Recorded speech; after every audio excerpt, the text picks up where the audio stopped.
ending, Rolex. Ang katanungan ko po ay tungkol sa power. Oh, no. Alam niyo po, yung IPIRA, hinati yung bansa natin.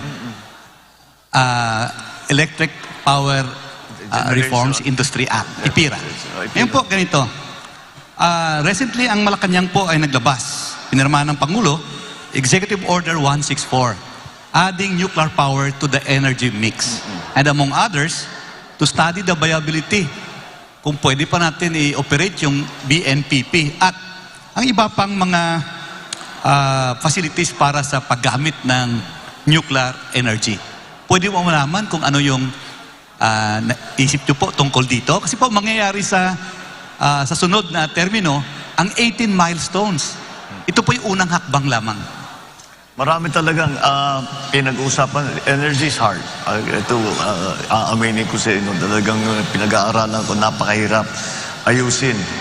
Dahil nga, yung ating sistema, the IPIRA law, marami talaga nakakontain dyan na kailangan pag-aralan ulit. Because ang reklamo sa buong bansa, both na consumers lamang at saka yung mga negosyante. Kasi lagi natin napapag-usapan mga foreign investors na nagre-reklamo sa power, pati local investors. Kaya ang investment sa Pilipinas is not capital intensive.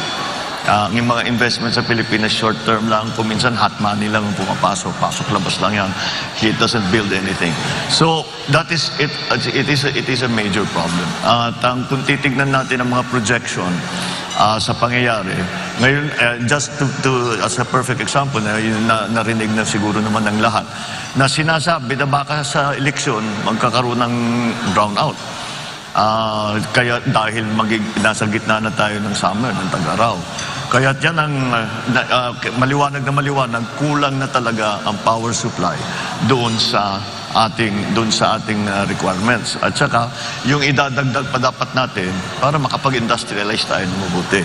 Kaya it's something that has to be attended to. In other words, kailangan natin lahat.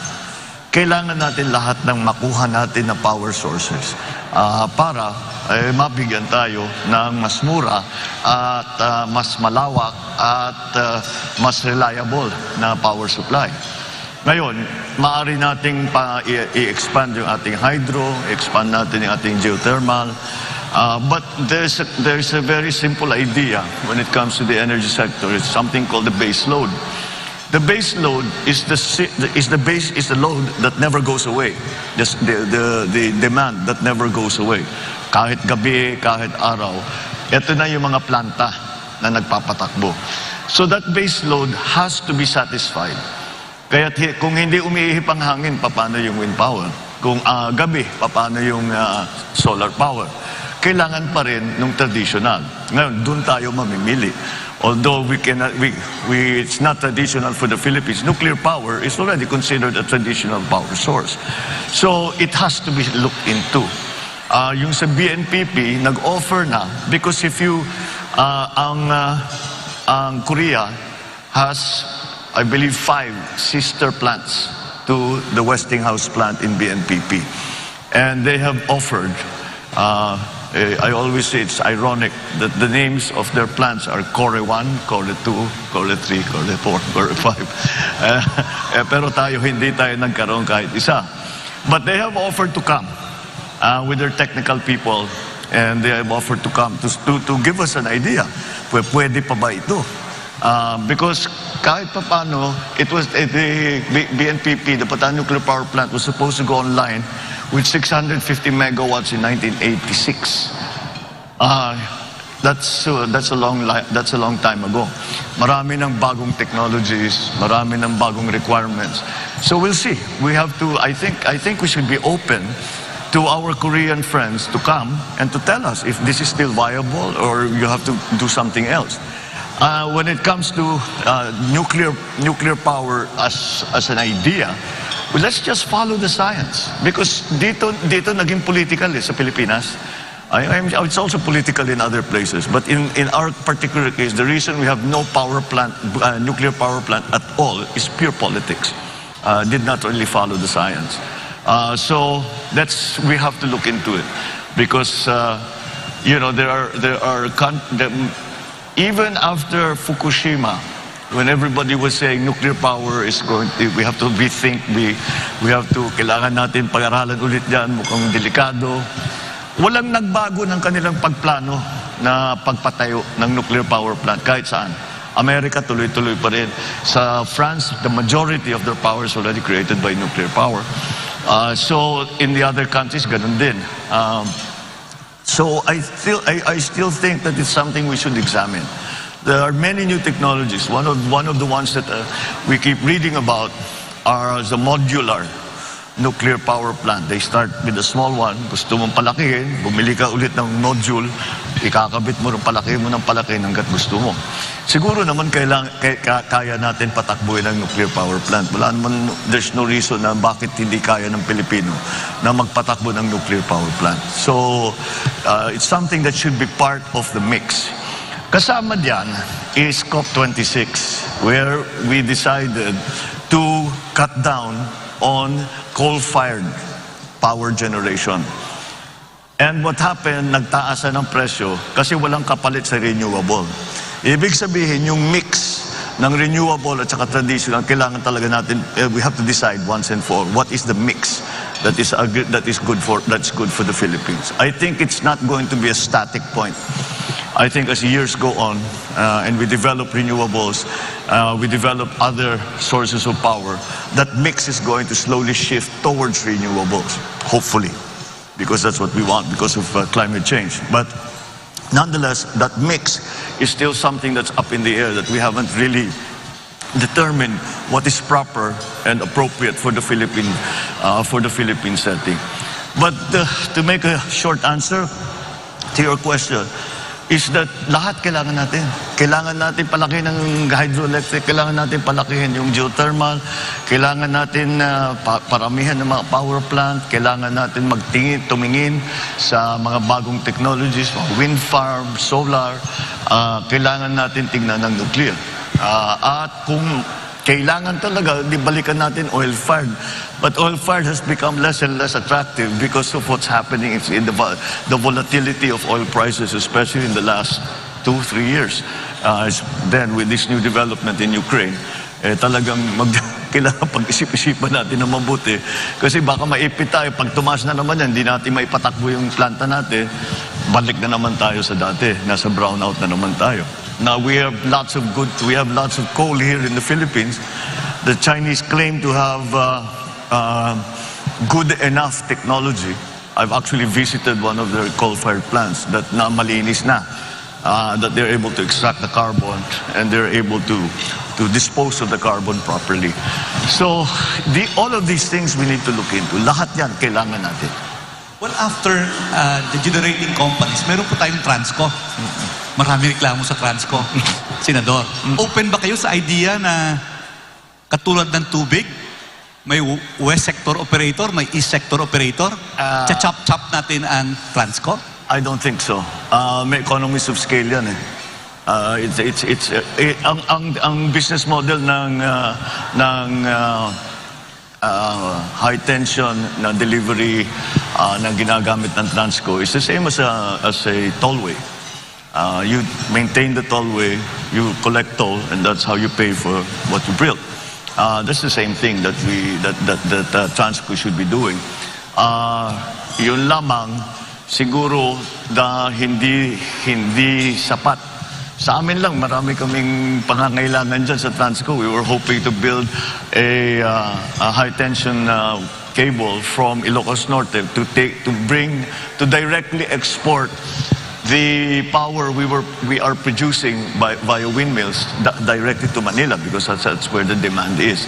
And it's more profitable for us. But hanggang ngayon, hindi pa nangyayari.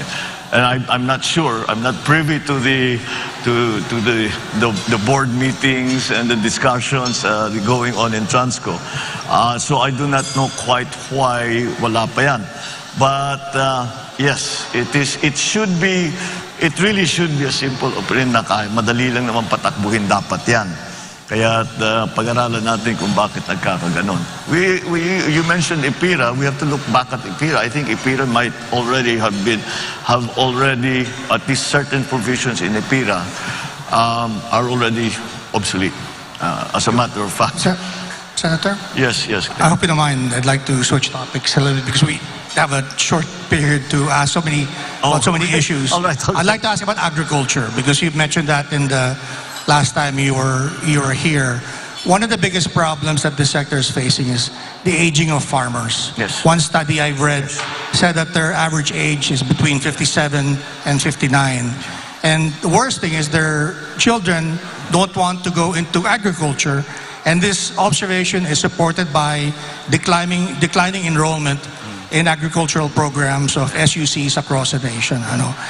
And last, the Secretary of Agriculture last year said that we may be facing a critical shortage of farmers in as little as 12 years. And he said this last year. So maybe you'd like to share with us what your plans are regarding this issue. Regarding the age of farmers getting older, not only are they discouraged to come in, their parents who are farmers, they say, wag na kayong pumasok dito, napakahirap ng buhay dito. Mag-aral kayo, pumunta kayo sa Manila, pumunta kayo sa city, dyan kayo magpagaling para hindi nyo na kailangan daanan itong dinadaanan namin. That's the state of the agriculture in the Philippines today. As a general rule, as a general concept, I think we have to really shift already from what is essentially still mom and pop operation and talk about agribusiness and talk about the industry of agriculture. And there are many things that we need to do to achieve that, to get to that point. See, let's go back to the issue of the age of our farmers and the young people who are not going into agriculture.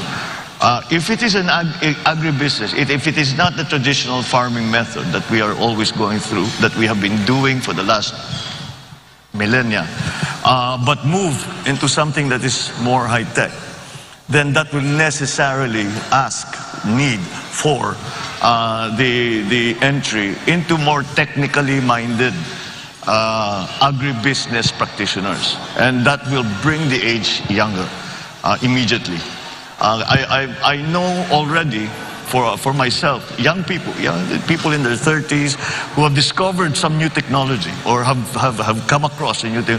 Bagay sa atin to, gawin natin. And they do, and they have brought all kinds of new techniques to farming, but it's not yet extensive because there are no encouragements coming from government in terms of tax breaks, in terms of I don't really believe in subsidies in that regard, but I still think that we can improve the attractiveness of the agricultural sector to younger people if we use the most modern, most interesting technology. And like the kids say, they can geek it out, right? They'll just pag-aralan nila na mabuti. That's a very interesting. It will become a very interesting line of work. Is there an important role for government to play? Because if you look at the public spending on agriculture in the Philippines, it's only about 1.7% of the national budget, far below what is being spent in other ASEAN countries. Yes, it's been that, and it has been that way for a long time. I think we have really neglected agriculture because we had a system set up where the entire value chain was attended to by government. And of course, the private sector practitioners come into the picture during the trading and in the market. But that was dismantled in 1986 and has not been a replacement for it. So we have to do it again. And if we look at the countries that we are competing with in terms of rice production, for example, they're Thailand and Vietnam, the obvious ones. Their cost of production is lower. The labor segment of their production cost is 1/2 of ours. And that's due to mechanization. We have not mechanized at all. It's going to take, it's not a simple thing because we have to organize now large to be able to mechanize properly, to use the big machines, the big tractors, the big harvesters, yung nakikita natin sa ibang bansa na ginagamit, na kalaki-laki, na ang bilis-bilis, siguro sa isang araw, ilang hektarya na nakocover nila. Pero ang average na land holding dito sa Pilipinas is less than 1 hectare. So hindi mo magamit yung mga ganung klaseng makina. So the way to do it, or the way we did it in Ilocos, was we organized the cooperatives. And in that way, we were able to take full advantage of economies of scale. And I think that's what we need to do here in the Philippines now. But there are other things that need to be done as well. I think the fact that we are importing galunggong has been made very, very public. It's been very, very clear that it is quite a surprise for us to get into that situation. But again, it really comes from a neglect in the agricultural sector. So the things we have to do the research and development for the new varieties, for the new yung nag-aalaga ng hayop, paano yung gagawin yung pagkalat ng mga inahin. Again, these are different schemes that we have to put together. In our fisheries, there is a very, very good potential for us kung ayusin lang natin ang ating kinukuhanan ng isda. Number one, bigyan natin yung mga mangingisda na mas malaking bangka. Maliliit lang yung bangka nila eh. And they have to go out already 12 kilometers kasi overfish na dito sa loob. And then of course, patrol so that maraming nagpo-poach sa atin. So we have to have all the best techniques and technologies for our farmers and for our fishermen. Fisher folk. So that's just the beginning of it. And then the support. Now, one of the biggest problems that the agricultural industry is facing right now in terms of crops is urea is 2,500 pesos now. And we know of many areas where farmers just didn't plant. And that kills our production. Taas na naman ang importation natin. Because kung minsan, kung kulang talaga. Kung pabayaan mo yan, tataas naman ang presyo, hindi na kaya ng tao. Kaya talagang kailangan ayusin yung agrikultura. So you have to support, the government has to support that. This question of urea, for example, siguro ang gobyerno na ang bibili in bulk. Hundreds of tons of urea, and then isama na yan sa production loan. Bago planting season, magbibigay ka ng production loan sa farmer. Yung iba pera, yung iba seedlings, yung iba abono, the fertilizer at saka yung pesticide. And then you could support them with new techniques, the techno demos, to teach them what are the new plants, what are the new techniques, how you can save water, how you can save on the other inputs, etc., etc. And then the processing. It should not really be allowed anymore. Dapat in the year 2022, dapat wala na tayong nakikitang palay na tinutuyo sa highway. Dahil dapat meron na tayong binigay. Yan, si Rolex knows this well because sa local talagang yun ang problema eh. So, tapos yung mga milling, dapat talaga meron tayong milling na small scale, large scale, depending on what everyone. So the value stays with the farmer. Hindi pumupunta sa trader na may malaking milling na planta. I mean, there's nothing wrong with the traders. They have a part to play. But let's keep as much of the value added and give it back to the farmer.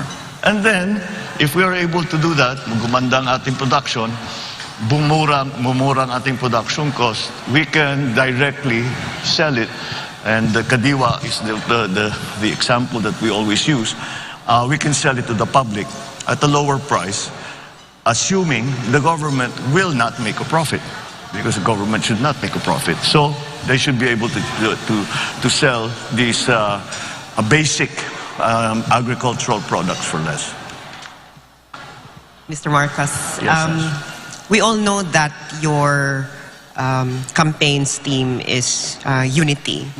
And recently, you made a statement on an issue that, would test your call for unity because this issue is really polarizing in our country, and I'm referring to your statement on LGBTQ rights. And so my question is, there are a lot of interests that had to be balanced here, especially that even though that we are a secular country, our people, around 80% of our people have really, really strong religious beliefs, and these two things, are always contrary to each other. So my question is, how will you balance the legitimate aim of protecting the rights and welfare of LGBTQ people while at the same time respecting the legitimate interests of religious groups that they can freely pursue their belief on this matter? I don't think LGBTQ issues are polarizing in the Philippines, honestly. I think we are much more open-minded about it, considering the fact that we are in fact a very Roman Catholic country. But then you must, and so that I don't think it's polarizing at all. I think Filipinos are, I don't know how to put it, but we're much cooler than most other places when it comes to these things.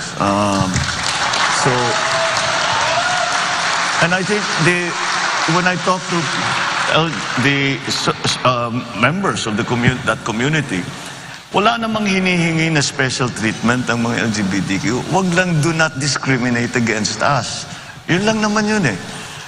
We don't want a special program for you, for ourselves. You have to want to, do something. Just patas lang. Patas lang, pare-pareho lang. Na kahit LGBTQ kami, kahit matanda kami, kahit come from the wrong place, I don't know, whatever. All forms of discrimination are some things that we have to guard against because that's corrosive. That just gets in the way. It doesn't help. It doesn't help anything. So that I think is the approach to LGBTQ issues: is just fight discrimination every step of the way. There's a pool of talent in every sector of our society that we need to take advantage of, and so we cannot exclude any part and say hindi pwede yan, hindi na ayaw namin sa ganyan. And let me get to the point. I mean, LGBTQ, Roman Catholic, you will say that it's a. What did the Pope say when he was asked about same-sex marriage, same-sex union? Let me correct myself. Same-sex union. And I think the Pope said it perfectly. Who am I to judge? And that's the attitude that we all of us should have. And with that, I think we'll go down the correct place. We will go down the right path. Yeah, I think this will be... Professor Carlos, I know that you warned me about senior citizen losing their train of thought, but I have been instructed to go on a commercial break. So we'll start off. Yes, we'll start the next round with your question. Okay. I promise that. Yeah. So, Okay, thank you. thank you.